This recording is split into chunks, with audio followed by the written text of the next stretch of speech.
இப்போ அடுத்ததாக பேசக்கூடியது அப்படின்னு பார்த்திங்கன்னா நம்ம தான் பேச போகிறோம். நம்ம பேசக்கூடிய ஒரு தலைப்பு என்ன அப்படின்னா, இந்த பாதகாதிபதி நன்மையை செய்வாரா இல்லை பாதகாதிபதி தீமையை செய்வாரா அப்படிங்கிற ஒரு தலைப்பு தான். கிட்டத்தட்ட பாதகாதிபதி யாருக்கெல்லாம் நன்மை செய்வார், பாதகாதிபதி யாருக்கெல்லாம் தீமையை செய்வார் அப்படிங்கக்கூடிய ஒரு டைட்டில் தான்.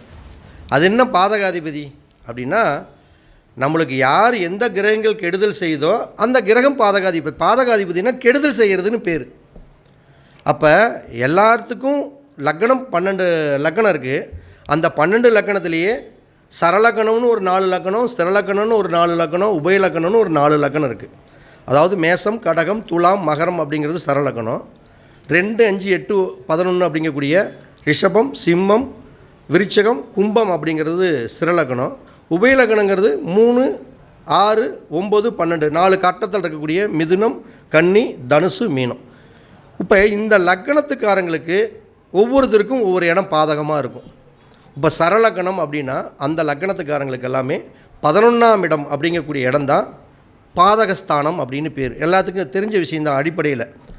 அதே மாதிரி ஸ்திரலக்கணம் அப்படிங்கிற லக்கணத்துக்காரங்களுக்கு எல்லாத்துக்குமே 9ஆம் இடம் தான் பாதகஸ்தானம். உபயலக்கணத்துக்காரங்களுக்கு 7ஆம் இடம் தான் எப்பயுமே பாதகஸ்தானம். இதில் பாருங்கள், சரலக்கணத்துக்கு பாதகம் அப்படிங்கக்கூடிய ஸ்தானம் தான் லாபஸ்தானமாகவும் இருக்கும். அதே மாதிரி ஸ்திரலக்கணத்துக்காரங்களுக்கு பாக்கியங்கிறது அந்த 9ஆம் இடமான பாதகஸ்தானமாக தான் வரும். இந்த உபயலக்கணத்துக்காரங்களுக்கு 7ஆம் இடம் அப்படிங்கக்கூடிய அந்த ஒரு வாழ்க்கை துணையை தேர்ந்தெடுக்கக்கூடிய ஒரு ஸ்தானமே தான் பாதகமாக வரும். அப்போ அந்த இடத்துடைய அதிபதி தான் பாதகாதிபதி. ஒரு உதாரணத்துக்கு நம்ம சிம்பிளாக சொல்லப்போனால், சரலக்கணத்தில் ஒரு மகர லக்கணத்தை எடுத்துக்கலாம். மேசம், கடகம், துலாம், மகரம்னா ஒரு மகர லக்கணத்தை எடுத்துக்கிறோம். அப்போ இந்த மகர லக்கணத்துக்கு பாதகாதிபதி யார் அப்படின்னா, மகர லக்கணத்திலிருந்து எண்ணி அப்படியே 1, 2, 3 எண்ணி வர்றப்ப 11ஆம் இடம் எந்த இடமா வருதோ அந்த வீட்டினோட அதிபதி தான் பாதகாதிபதி. அப்போ மகர லக்கணத்துக்கு 11ஆம் இடம் அப்படிங்கிறது எந்த ராசியாக வரும்? விருச்சிக ராசியாக வரும். அப்போ விருச்சிக ராசியோடைய அதிபதியான செவ்வாய் தான் உங்களுடைய ஜாதகத்தில் பாதகாதிபதி. அப்போ அந்த செவ்வாய் பாதகாதிபதியாக இருக்கிறனால அந்த செவ்வாய் தசை வரக்கூடிய காலங்களிலேயோ அல்லது செவ்வாய் புத்தி வரக்கூடிய காலகட்டங்களிலேயோ அல்லது செவ்வாயுடைய நட்சத்திரத்தில் ஒரு கிரகங்கள் தசா புத்தி நடக்கக்கூடிய காலகட்டங்களிலேயோ பாதகம் செய்யும். இதுதான லாஜிக்கு. ஆனால் அதையும் தாண்டி பாதகாதிபதியை விட பாதகஸ்தானத்தில் எந்த கிரகம் இருக்குதோ அந்த கிரகம் தான் பாதகத்தை செய்யும். நல்லா புரிஞ்சுக்கணும். ஏன்னா ஒரு பாதகஸ்தானத்தை விட, அதாவது இந்த கட்டடம் என்னோட கட்டடமாக இருக்குதுன்னு வச்சுக்கோங்க, இது என்னோட கட்டடம், இது என்னோட வீடு, இது என்னோட வீடு, நான் பாதகஸ்தானாதிபதி. ஆனால் அந்த பாதகஸ்தானத்தில் என்னுடைய மாணவர் இந்த வீட்டில் குடியிருக்கிறார். அப்போ இந்த வீட்டு கட்டடம் என்னதாக இருந்தாலும் இந்த வீட்டுங்கிறது இந்த முழுக்க இந்த அறைக்கு ஓனர் யாருன்னா அவர் தான் ஓனர். அவர் நைட்டு 12 மணிக்கும் வரலாம், நைட் 2 மணிக்கும் வரலாம், 1 மணிக்கும் வரலாம். நான் என் சொந்த வீடுங்கிறதுக்காக நைட் 1:30 மணிக்கு நான் அந்த வீட்டில் கதவை தட்டி உள்ளே வர முடியாது. கட்டி வச்சு உதச்சி போடுவாங்க. நல்லா புரிஞ்சுக்கணும். அப்போ பாதகஸ்தானாதிபதியை விட பாதகத்தில் எந்த கிரகம் உள்ளதோ அந்த கிரகங்கள் தான் அவருடைய ஜாதகத்தில் பாதகத்தை செய்யுமே தவிர பாதகாதிபதி செய்ய மாட்டார். அதை நீங்கள் ஒன்றும் புரிஞ்சுக்கணும். அப்போ பாதகாதிபதிங்கிற கிரகம் எல்லாத்துக்குமே பாதகம் செய்வாரா, அவர் நன்மையே செய்ய மாட்டாரா அப்படின்னா அதுக்கும் சில வரைமுறைகள் இருக்குது. பாதகாதிபதி சில பேர்த்துக்கு நன்மையை செய்வார். அது எப்படி செய்வார் அப்படின்னா, பாதகஸ்தானத்தில் இல்லாமல் அவர் வேறு ஸ்தானத்தில் என்ன ஒரு லக்கணத்திலேயோ 5ஆம் இடத்துலையோ அல்லது 9ஆம் இடத்துலையோ இந்த பாதகாதிபதி இருந்தால் பாதகாதிபதி நல்லது செய்வார். இது பாயிண்ட். பாதகாதிபதி லக்கணத்திலேயோ 5ஆம் இடத்துலையோ 9ஆம் இடத்துலையோ இருந்து அந்த வீட்டுக்குடையவன் ஒருத்தர் இருப்பாங்கல்ல. ஒரு உதாரணத்துக்கு ஒரு புரிகிற மாதிரி சொல்கிறேன். மேச லக்கணம், சரி மகர லக்கணத்தை பற்றி பேசணும், அதே பேசுவோம். மகர லக்கணத்துக்கு பாதகாதிபதி செவ்வாயின்ட்டோம். இந்த செவ்வாய் இந்த 1ஆம் இடத்துல, 5ஆம் இடத்துல, 9ஆம் இடத்துல இருக்குது. அது கண்டிப்பாக பாதகத்தை செய்ய மாட்டார். இது ஃபஸ்ட் ரூல். ரெண்டாவது, அவர் எங்கே வேணுமாலும் இருக்கட்டும், ஒரு பேச்சுக்கு சொல்கிறேன், இல்லைன்னா 1, 5, 9 லக்ன திரிகோணத்திலே இருக்கிறார். பாதகாதிபதி லக்ன திரிகோணத்திலே இருக்கார். அப்படி திரிகோணத்திலிருந்து அந்த திரிகோணத்துக்கு வீட்டுக்குன்னு ஒரு சொந்தக்காரர் இருப்பார்ல. இப்போ மகர லக்கணத்துக்கு 5 கூடையவர் யார்? சுக்கிரன். இப்போ அங்கே செவ்வாய் இருக்கிறார். அந்த வீட்டுக்குடைய சுக்கிரன் ஒரு நல்ல நிலைமையில் இருந்துட்டா, ஒரு ஆட்சி பெற்று உச்சம் பெற்று ஒரு நல்ல ஸ்தானத்தில் இருந்துட்டா பாதகாதிபதி கெடுதல் செய்ய மாட்டார். நான் சொல்கிறது உங்களுக்கு புரிஞ்சுக்கிச்சிங்களா? ஒரு உதாரணத்துக்கு நல்லா புரிஞ்சுக்குங்க. மகர லக்கணம், பாதகாதிபதி செவ்வாய் தான். இந்த செவ்வாய் உங்களோட லக்கணத்துக்கு திரிகோணத்தில் அப்படின்னா 1, 5, 9. அப்போ 5ஆம் இடங்கிறது மகர லக்கணத்துக்கு எது? ரிஷப ராசியாக வரும். அந்த இடத்துல செவ்வாய் இருந்து அந்த வீட்டுக்குடைய அதிபதி யார்? சுக்கிரன். அவரு நல்ல நிலைமையில் இருந்துட்டாலும் பாதகாதிபதி கெடுதல் செய்ய மாட்டார். இது முதல் ரூலு. இப்படியெல்லாம் இருந்துட்டால் அவங்க முன் ஜென்மத்தில் அவங்க தாத்தா பாட்டி பாட்டன் இவங்க செஞ்ச அத்தனை பாக்கியமே இந்த ஜாதகருக்கு கிடைச்சே தீரும். இது முதல் விஷயம். ரெண்டாவது, பாதகாதிபதிங்கிறவன், பாதகாதிபதினா நீங்கள் சிம்பிளாக தெரிஞ்சுக்கணும், புரிகிற மாதிரி சொல்கிறேன். நம்மளை இந்த ஊரில் ஒருத்தன் ஊருக்குள்ளே வேலூருக்குள்ளே நுழைஞ்சா உதைக்கலாம் வெட்டலாம் கொல்லலான்னு ஒருத்தர் இருக்கிறான். அந்த பாதகாதிபதி செத்து போயிட்டான். நம்மளை வெட்டலாம் கொல்லலான் இருக்கிறவன் வேலூரில் செத்து போயிட்டான்னா நம்மளுக்கு எப்படி இருக்கும்? அப்பா, நம்மளை உதைக்கலான் இருக்கிறவன் செத்து போயிட்டான்டா, அப்போ ரொம்ப சந்தோஷம் எனக்கு. அப்படின்னு என்ன, பாதகாதிபதி இந்த 6, 8, 12 மறைஞ்சிட்டானாவே கிட்டத்தட்ட பாதகாதிபதி நம்மளுக்கு எந்த சூழ்நிலையிலையும் கெடுதல் செய்ய மாட்டார். அவர் நிச்சயமாக ஒரு நல்ல பலனை தான் கண்டிப்பாக கொடுப்பார். இது ரெண்டாவது ரூலு. பாதகாதிபதி நீசமாயிட்டார். நீசம்னா 6, 8, 12னா ஊரை விட்டு போயிட்டாருன்னு அர்த்தம். நீசம்னா செத்து போயிட்டாருன்னு அர்த்தம். அப்போ பாதகாதிபதி நம்மளுடைய ஜாதகத்தில் நீசம் பெற்றுட்டார் அப்படின்னாலும் அந்த பாதகாதிபதியோட திசை நடக்கும் பொழுது அல்லது பாதகாதிபதி அப்படிங்கக்கூடிய கிரகங்கள் வேறு நட்சத்திரத்தில் நின்று தசையோ புத்தியோ நடத்தும் போது கூட நிச்சயம் 100% உங்களுக்கு பாதகம் சம்பந்தப்பட்ட வேலைகள் எதுவும் நடக்காது. நீங்கள் அதை பற்றி கவலைப்பட வேண்டிய அவசியமே இல்லை. அதே மாதிரி பாதகாதிபதிங்கிற கிரகம் தன்னுடைய வீட்டுக்கு, இப்போ தன்னுடைய வீட்டுக்கு மறைஞ்சிருந்தாலும் அது யோகம். தன்னுடைய வீட்டுக்கு அப்படின்னா என்ன அர்த்தம்? ஒருத்தருக்கு உதாரணத்துக்கு சொல்கிறேன். பாதகாதிபதியாக இருக்குது. இப்போ 4ஆம் இடத்துக்கு ஒரு பாதகத்தில் இருக்குது பாதகாதிபதின்னு வச்சுக்கோங்க. அந்த தன்னுடைய வீட்டுக்கு 6, 8, 12 மறைஞ்சிட்டாலும் அந்த பாவங்கள் ரீதியாக எந்த பிரச்சனையும் வராது. தன்னுடைய வீட்டிற்கு 6, 8, 12 மறைஞ்சிட்டா எந்த சூழ்நிலையிலையும் பாதகாதிபதி கெடுதல் பண்ணவே மாட்டார். அதே மாதிரி பாதகாதிபதிங்கிற கிரகம் வக்ரமாயிட்டாலும் அவர் தன்னுடைய பாதகத்தை செய்ய முடியாமல் ஆளை கட்டி போட்ட சூழ்நிலையில் உட்காந்துக்கிட்டே இருப்பார். எவனாச்சும் கிடைச்சானா சப்போர்ட் வேணுமா பண்ணுவார். இப்போ ஒருத்தனால் ஒரு விஷயத்தை பண்ண முடியலன்னா அவனுக்கு சாதகமாக எவனாச்சும் ஒருத்தன் வர்றான்னா, அவனுக்கு ஒருத்தன் நண்பன் வர்றான்னா அவனுக்கு சைடில் நின்று வேலை வேணுமா செய்ய முடியுமே தவிர அவன் களத்தில் இறங்கி வேலை செய்ய முடியாது. அதை நீங்கள் ஒன்று புரிஞ்சுக்கணும். அதே மாதிரி இந்த கர்மகாரகன்னு யாரை சொல்லிகிட்டு இருக்கிறோம் நம்ம ஜோதிடத்தில்? நீதி தேவன்னு சொல்கிறோம். ஆனால் கர்மகாரகன்னு சொல்கிறது சனி பகவானை தான் சொல்கிறோம். தர்மகாரகன், கர்மகாரகன், நீதிமான் எல்லாருமே அவர் தான். அவருக்கு தான் அத்தனை போஸ்டிங் இருக்கக்கூடிய எல்லா போஸ்டிங்குமே சனிக்கு ஒரு ஆளுக்கு மட்டும்தான் சேரும்.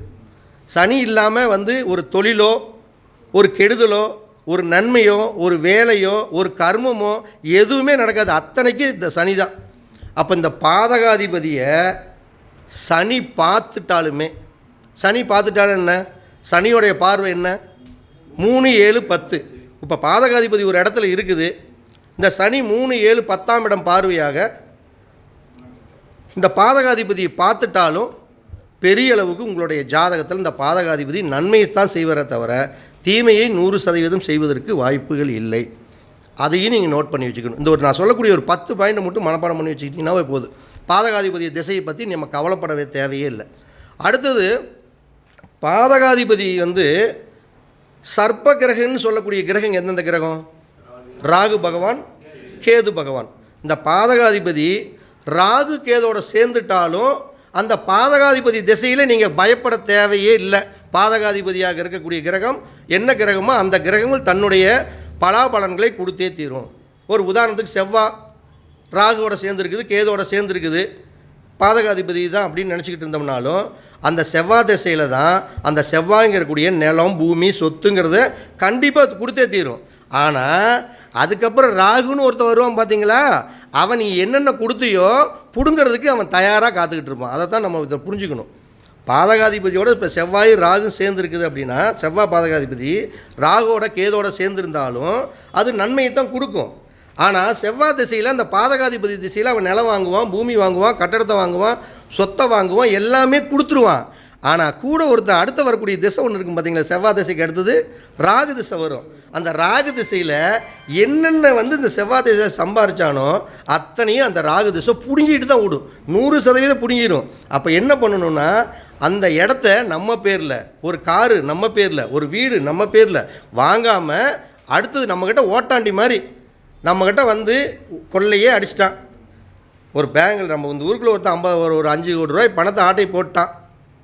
போலீஸில் சிக்க வச்சு எல்லாம் கேஸ் கம்ப்ளைண்ட் பண்ணி மாட்டிட்டாங்க. போலீஸ் அடிக்கிறான், எல்லாம் பண்ணுறான். இங்கே பாருங்கள், பணம் திருடுனேன் இல்லைன்னெல்லாம் சொல்ல கிடையாது. எல்லாம் நான் செலவு பண்ணிவிட்டேன். டெய்லி தண்ணி போட்டே ஒரு நாளைக்கு 5 லட்சம் 6 லட்சத்துக்கு தண்ணி போட்டு 5 கோடி ரூபாயும் தீர்த்துப்பிட்டேன். என்கிட்ட ஒன்றும் இல்லை, நான் ஓட்டாண்டி. அடிக்கிறியா அடிச்சுக்க, கொல்றையா கொல்லுக்க அப்படின்னா அவன் என்ன பண்ணுவான்? நல்லா அடிப்பான், நல்லா உதைப்பான், கடைசியில் தூக்கி கொண்டு ஜெயிலில் போடுவான்னு திருப்பி வந்துடுவான். ஆனால் பணம் சேஃப்டி யார் பேரில்? அடுத்த பேரில் இருந்தால். தம் பேரில் அக்கௌண்ட் இருக்குது, லாக் பண்ணு அக்கௌண்ட்டை. இடம் யார் என் பேரில் இருக்குது, இடத்த லாக் பண்ணு. எல்லாம் போட்டு தான் இன்றைக்கி நம்பரை அடித்தோம்னாவே இவனுக்கு என்ன சொத்து இருக்குது, எங்கே கடன் இருக்குது, என்னங்கிறது எல்லாம் தெரிஞ்சு போயிருதில்ல. அப்போ இதுதான் ஒரு விஷயம், நம்ம பேரில் இல்லாமல் அதை பார்த்துக்கணும். அடுத்தது, பாதகாதிபதி பலம் இழந்தாலும் பலம் இழந்து பாதகஸ்தானத்தில் இருந்தாலும் பாதகாதிபதி பெரிய அளவுக்கு கெடுதல் செய்யாது. அப்படின்னு என்ன அர்த்தம்? பாதகாதிபதி பலம் இழந்துன்னா என்ன? பாதகாதிபதியாக இருக்கக்கூடிய கிரகம் ஒரு நீசமாக போயிடுச்சு, வக்கரமாக போயிடுச்சு, ஒரு நல்ல நிலையில் இல்லாத இடத்துல போய் பலம் இழந்து போயிட்டார் அப்படின்னாலும் அந்த பாதகாதிபதி நிச்சயம் அவர்களுக்கு ஒரு 100% நன்மையவே கொடுத்தே தீரும். இந்த பாதகாதிபதிங்கக்கூடிய கிரகம் திரிகோணங்கிற சொல்லக்கூடிய அந்த அதிபதியோட பரிவர்த்தனை, பாதகாதிபதி திரிகோணாதிபதி வீட்டில் இருக்கிறது, திரிகோணாதிபதி பாதகாதிபதி இருக்கக்கூடிய வீட்டில் இருக்கிறது. இப்படி மாறி இருந்தாலுமே இந்த பாதகாதிபதி அப்படிங்கக்கூடிய கிரகத்துடைய தசை எந்த சூழ்நிலையிலாக பாதகத்தை பண்ணாது. இன்னொரு விஷயத்தையும் நீ எல்லாம் தெரிஞ்சுக்கணும். உங்கள் ஜாதகத்தில் பாதகாதிபதியாக வரக்கூடிய பாதகாதிபதி ராசியோடைய அதிபதியாக வந்தாலும் பாதகத்தை செய்ய மாட்டான். நல்லா புரிஞ்சுக்குங்க, உங்களுடைய பாதகாதிபதி. அப்போ பாதகாதிபதினா ஒரு உதாரணத்துக்கு ஒரு மிதுன லக்கணத்தை எடுத்துக்குவோம். மிதுன லக்கணத்துக்கு பாதகாதிபதி யார்? குரு பகவான் பாதகாதிபதி. அப்போ மிதுன லக்கணத்துக்கு குரு பகவான் பாதகாதிபதியாக இருக்கிறனால அதுவே உங்களுடைய ராசி அதிபதியாக வந்துட்டான். அப்படின்னு என்ன அர்த்தம்? நீங்கள் தனுசு ராசியாக இருந்துட்டான். புரியுதுங்களா நான் சொல்கிறது? மிதுன லக்கணத்துக்கு பாதகாதிபதி குரு, அந்த தனுசு ராசியே உங்களுக்கு ராசியாக வந்துட்டாலும் பாதகாதிபதியோடைய திசை உங்களுக்கு பாதகம் செய்யாது. அப்போ நம்ம சொல்லக்கூடிய இந்த ஒரு 10 ரூல்களை மட்டும் நீங்கள் கடைபிடிச்சிக்கிட்டிங்கனாவே பாதகாதிபதி அப்படிங்கக்கூடிய ஒரு தசாபுத்தி காலகட்டங்களில் உங்களுக்கு பெரிய அளவுக்கு துன்பத்தையும் துயரத்தையும் நிச்சயமாக கொடுக்காது. நீங்கள் ஒன்று தெரிஞ்சுக்கணும், பாதகாதிபதினா பாதகத்தை விட, அதாவது உங்களுடைய லக்னத்துக்கு பாதகாதிபதியை விட பாதகத்தில் என்ன கிரகங்கள் இருக்குதோ அந்த கிரகங்கள் தான் உங்களுடைய ஜாதகத்தில் பாதகத்தை செய்யுமே தவிர பாதகாதிபதி செய்ய மாட்டார். ஒன்றும் இல்லை, பாதகத்தில் எந்த கிரகமும் இல்லை, பாதகத்திலேயே அந்த பாதகாதிபதி உட்கார்ந்துருக்கிறார் அப்படின்னா அப்போ செய்வார். அப்போ பாதகஸ்தானத்தில் அந்த கிரகம் இல்லாத பொழுது வேறு ஒரு கிரகம் இருந்தால் அந்த கிரகத்தோட வேலையை நீ செய்யடா, நான் செய்ய முடியாது, எங்கள் வீட்டில் எல்லாம் கோவிச்சுக்குவாங்க. நல்லா புரிஞ்சுக்குங்க, எங்கள் வீட்டில் என்ன கோவிச்சுக்குவாங்க, நான் செஞ்சேன்னா பாரு வீட்டில் ஒன்றாந்துட்டு இவனே இப்படி பித்தலாட்டம் பண்ணுறான், அதனால் நான் பின்னாடி உனக்கு ஊக்கம் கொடுத்துறேன், நீ செஞ்சிருன்னு சொல்லிவிட்டு இவன் நல்லவனாட்டம் நடிச்சிடுவான், அவன் அங்கே செஞ்சிடுவான். அப்போ உங்களுடைய ஜாதகத்தை நீங்கள் பாதகாதிபதியோட தசை நடக்குது, நம்மளுக்கு அப்படி ஆயிரும் இப்படி ஆயிரும் அப்படின்லாம் பயப்படாதீங்க. பாதகாதிபதியோட திசைகள் வந்தாலும் நம்ம சொல்லக்கூடிய இந்த 10 ரூல்ஸை உங்களோட ஜாதகத்தில் அப்ளை பண்ணி அப்படியெல்லாம் ஏதாச்சும் இருந்தால் அந்த திசை உங்களுக்கு சப்போர்ட் பண்ணாது. பாதகாதிபதியோட சேர்ந்த கிரகங்கள் வரும்பொழுது கண்டிப்பாக துன்பத்தை கொடுக்குங்கிறதையும் மனசில் வச்சுக்கிட்டு நீங்கள் எந்த காரியத்தை செய்கிறீங்களோ அந்த காரியத்தில் அந்த பாதகாதிபதி விஷயத்தில் கொஞ்சம் கூர்ந்து கவனிச்சிங்கன்னா எந்த விதத்துலையும் ஒரு பெரிய அளவுக்கு பாதிப்பு வராது அப்படிங்கக்கூடிய விஷயத்தை சொல்லி நம்முடைய உரையை இனிதே முடித்து கொள்ளலாம். அனைவருக்கும் வணக்கம், அனைவருக்கும் வாழ்த்துக்கள்.